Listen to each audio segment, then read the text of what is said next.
Sean bienvenidos a nuestro canal El Relámpago del Saber. En esta ocasión vamos a hablar sobre los tipos de penas y clases de sanciones penales. Empezaremos con las sanciones penales. Las vamos a clasificar en dos grupos, las penas y las medidas de seguridad. Empezaremos con el concepto de medidas de seguridad. Estas dentro del derecho penal son medidas de carácter preventivo que surgen como consecuencia jurídica del delito establecidas a un sujeto, atendiendo a su peligrosidad latente. Uno de los temas base del derecho penal son las medidas de seguridad, las cuales se establecieron como medidas de carácter preventivo para evitar la comisión de nuevos delitos que puedan cometer las personas que previamente hayan cometido alguno. Las medidas de seguridad son una consecuencia de derecho que difieren de la pena. Mientras las penas se establecen con base en la culpabilidad, las medidas de seguridad se establecen con base en la peligrosidad. Podemos señalar que las medidas de seguridad se establecen para aquellos sujetos que han puesto de manifiesto su peligrosidad con un comportamiento delictivo, atienden a una ponderación de política criminal, es decir, entre la seguridad y el respeto a la dignidad. Las medidas de seguridad en el derecho penal atienden a la peligrosidad del sujeto y son de carácter preventivo para la sociedad. Entre los fines se encuentran los siguientes: fines asegurativos, medidas que atienden a la educación y fines terapéuticos. Alguna pregunta que se les puede surgir es cuáles son las medidas de seguridad. De manera enunciativa, no limitativa, algunas de las medidas de seguridad que se aplican en el derecho penal actual se encuentran: primero, el confinamiento; segundo, tratamiento de inimputables; tercero, prohibición de ir a algún lugar determinado; cuarto, amonestación; quinto, tratamiento; y sexto, caución de no ofender. En definitiva, las penas y las medidas de seguridad son sanciones penales y por ello no se pueden diferenciar en el fin que persiguen. La única diferencia entre las penas y las medidas de seguridad está en su límite. Esto es, la medida de la pena está limitada por el principio de la culpabilidad, mientras que el de la medida de seguridad está limitada por el principio de proporcionalidad. Ahora, hablando sobre los tipos de penas, estas las podemos clasificar en diferentes grupos. En nuestro primer grupo tenemos las penas en función del bien jurídico afectado. Estas podemos diferenciar las penas privativas de libertad, las penas privativas de derechos y las penas de multa.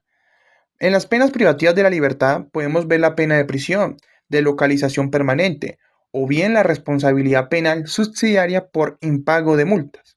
En las penas privativas de derechos encontramos la inhabilitación absoluta, inhabilitaciones especiales, trabajo en beneficio de la comunidad, alejamiento, suspensión, privación del derecho a conducir, privación del derecho a tenencia y porte de armas, y por último, la pena de multa. Estas podrán ser por días y proporcionales.